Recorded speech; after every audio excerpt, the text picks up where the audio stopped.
It is not the one that arrives with the clatter of an alarm, nor the one that greets you at the door with a bill in its hand and a frown on its face. Those are visitors, fleeting, external, manageable. No. The problem that will not let you go is the one that was already there when you woke up. It was sitting at the foot of your bed, waiting. It has learned the rhythm of your breath, the subtle tension in your jaw, the exact moment your eyes open to the day. It is the uninvited guest who has forgotten they were uninvited. It has become a roommate. It knows your favorite chair. It drinks your coffee. It speaks to you in your own voice, whispering rehearsals of conversations you will never have, replaying the one mistake you cannot unsay, or projecting a future so heavy with dread that you can barely lift your feet to walk. You have tried to outrun it, have you not? You have tried to fill the space it occupies with noise, louder music, busier schedules, more faces, more light. But the problem is not afraid of the light. It is not afraid of your friends, your work, or your distractions. It is patient. It knows that eventually the music will fade, the faces will turn away, and the busyness will cease. And in that silence, it will be there, waiting. This is its gift. This is its curse. And so, you turn to the fight. You try to dismantle it with logic, to dismantle it with willpower. You draw up mental battle plans. You analyze it from every angle, searching for the flaw in its armor, trying to reason it away, trying to defeat it with the sheer force of your determination. But here is the strange and terrible truth: the harder you grapple with it, the stronger it becomes. Your wrestling is its oxygen. Your resistance is its anchor. You are not fighting the problem, you are feeding it. You are locked in an embrace that looks like a struggle, and you cannot break free because you are both holding on. But consider, for a moment, a different path. Consider the silence. What if the problem that won't let you go is not a test of your endurance, but a testament to your depth? What if it persists because you have refused to listen? It clings to your spirit because you have refused to look at it. It speaks because you have refused to hear. It is not a door you need to break down, but a room you need to enter. It is a piece of you, a shattered, screaming piece of you, that you have exiled to the outer darkness. And it is beating on the walls, trying to get back in. It wants to be known. Not solved. Known. So I tell you, stop fighting. Stop trying to turn the uninvited guest into a demon you can slay. Instead, turn to face it. Look into its eyes. It is not the monster you have made it in your sleepless nights. Look closer. It is the shape of a wound you never bandaged. It is the echo of a word you never said. It is the shadow of a dream you were afraid to dream. The problem that won't let you go is holding on to you for dear life because you are the only one who can see it. You are the only one who can speak its true name. And until you do, it will never leave. Let us stop begging for release and start asking the question. What are you trying to teach me? What are you protecting in the deep? What am I refusing to see in the mirror of your persistence? For it is not the problem that holds us captive, it is the fear of the looking glass. It is the terror of looking at the thing we cannot fix and simply saying, I see you. And in that seeing, in that profound and terrible recognition, the grip begins to loosen. The problem that won't let you go, finally has permission to let go of you. The first keynote, the problem is not a stranger who knocks, it is a tenant who has taken up residence in the mind's quietest rooms, rearranging the furniture of your thoughts. Invites us to reconsider the very nature of what haunts us. We are conditioned to believe that our deepest struggles arrive like unexpected visitors, sudden and external, things that happen to us from the outside in. A financial collapse, a severed relationship, a public failure, these appear at our door with a knock that startles us from our routines, demanding immediate attention and resolution. But the problem that truly will not let you go does not arrive with such ceremony. It does not knock because it has no need for permission. It has already crossed the threshold, not through force or surprise, but through the quiet complicity of your own distracted attention. You let it in long ago, perhaps during a moment of exhaustion, perhaps in the aftermath of a wound you did not tend to properly, perhaps when you were too young to know how to close the door. And since that moment, it has been unpacking its belongings, not in the foyer where you might notice its presence, but in the deepest chambers of your interior life, the rooms you rarely visit because they hold no immediate utility for your daily functioning. Consider the architecture of your mind. There are the front rooms, bright and furnished with the practical furniture of waking life, the schedules, the obligations, the conversations that sustain your professional and social existence. These are kept orderly, swept clean by the daily routines of productivity and interaction. But there are also the back rooms, the attic spaces, the basements where memory pools like standing water. These are the quietest rooms, the ones you pass by without entering, the ones whose doors you keep closed under the pretense that they are simply storage for things you no longer need. Yet it is precisely here that the problem has made its home. It has not occupied the spaces you guard, it has colonized the spaces you have abandoned. It has rearranged the furniture of your thoughts not by overturning the tables of your consciousness, but by subtly shifting the position of every chair, every mirror, every window in those forgotten corridors. You may not notice the rearrangement immediately, but you feel its effects in the way your mind now seems to bend toward certain fears, certain regrets, certain repetitive loops of reasoning that lead nowhere but feel unavoidable. This is the insidious genius of the tenant problem. It does not confront you directly because it does not need to.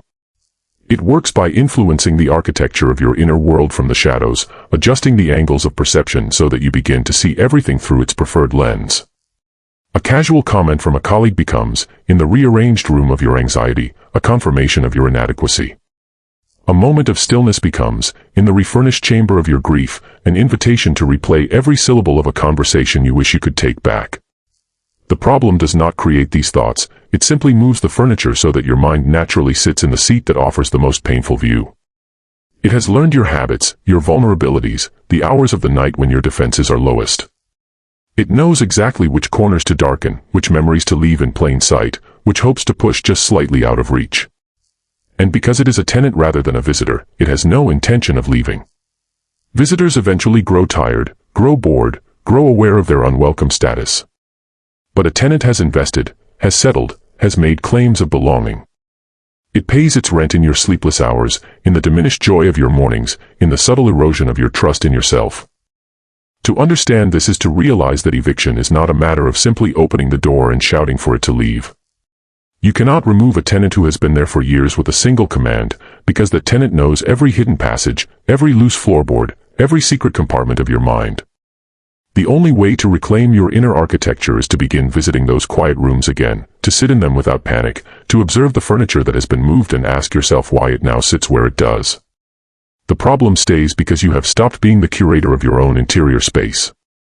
It stays because you have forgotten that you are the one who originally built the rooms, and that what has been rearranged can, with patience and courage, be rearranged again. The third keynote, asterisk: the problem that won't let you go is not an enemy, but a distorted reflection, a shadow cast by a truth you have not yet faced, asterisk, demands a radical reversal of how we perceive our most persistent struggles.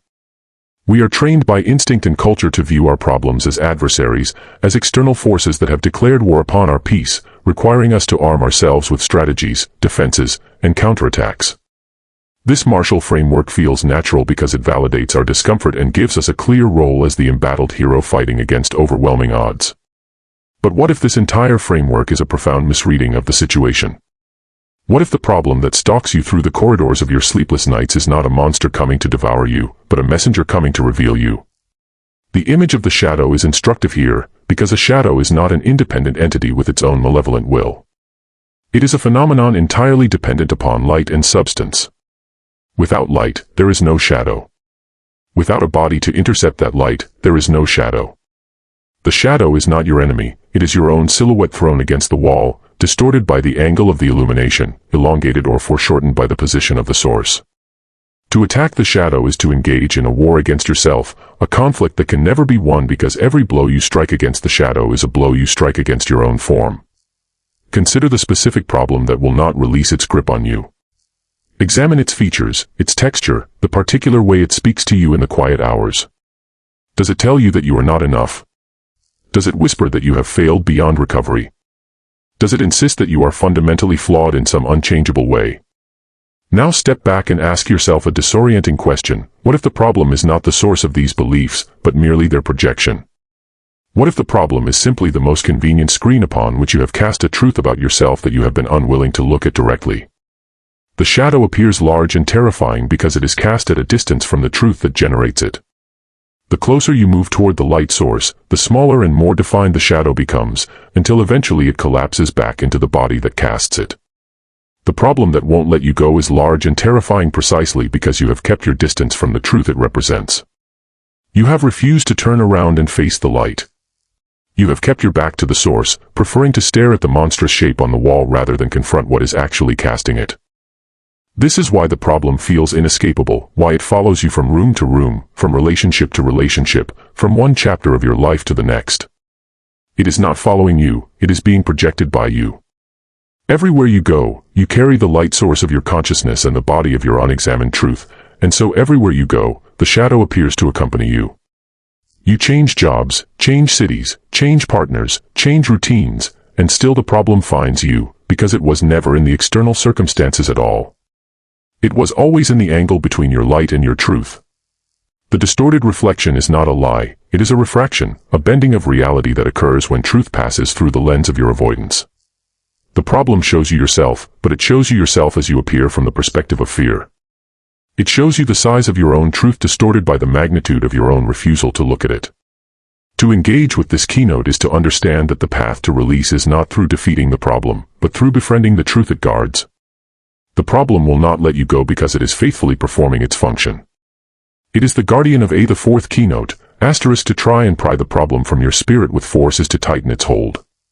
The secret lies not in fighting, but in stillness asterisk, confronts us with a paradox that the rational mind finds almost unbearable to accept. We are creatures of action, conditioned from our earliest moments to believe that every obstacle demands a corresponding exertion of will. When something troubles us, we clench our fists, furrow our brows, and summon every ounce of determination to overcome, to conquer, to expel. This instinct is so deeply woven into our cultural and psychological fabric that we rarely pause to question whether our very approach might be the thing that keeps us trapped. Yet consider the nature of a grip. A grip is a reciprocal phenomenon. It requires two surfaces pressing against each other, a tension that exists only because both parties are holding on. When you attempt to pry a problem from your spirit with force, you are not simply acting upon the problem, you are engaging with it, locking your strength against its strength, creating a struggle that demands the full participation of both combatants. The problem cannot hold you unless you are holding it back. And in your desperate effort to tear it away, you are providing exactly the resistance it needs to maintain its purchase on your soul. There is something almost sacred in the futility of this struggle. Watch a person caught in quicksand, thrashing wildly to escape, and you will witness the cruel logic of counterproductive force. Every desperate movement drives them deeper, not because the quicksand is malicious, but because the physics of the situation demands surrender to a different law. The same principle governs the spirit. The problems that cling most tenaciously are not the ones that are objectively the largest or most catastrophic, they are the ones we have invested with the most of our anxious energy. We have fed them with our sleepless nights, watered them with our tears, and fertilized them with our obsessive rumination until they have grown roots that intertwine with our very identity. To fight such a problem is to acknowledge its power, to grant it the dignity of a worthy opponent. And in that acknowledgement, we elevate it from a passing difficulty to a defining struggle. The force we apply becomes the very evidence the problem uses to justify its presence. It says to us, in a voice that sounds like our own, "See how hard you are fighting. See how much of your energy I consume. I must be important. I must be essential. I must be you." But stillness offers a different relationship entirely. Stillness is not passivity, not surrender in the sense of defeat, but a radical refusal to participate in the dynamics of struggle. When you cease to push against the problem, you withdraw the energy that sustains its grip. Imagine your spirit as a field of tall grass, and the problem as a weight that has pressed down upon it for so long that the grass has grown bent and flattened. Force would demand that you grab the grass and yank it upright, tearing its roots in the process.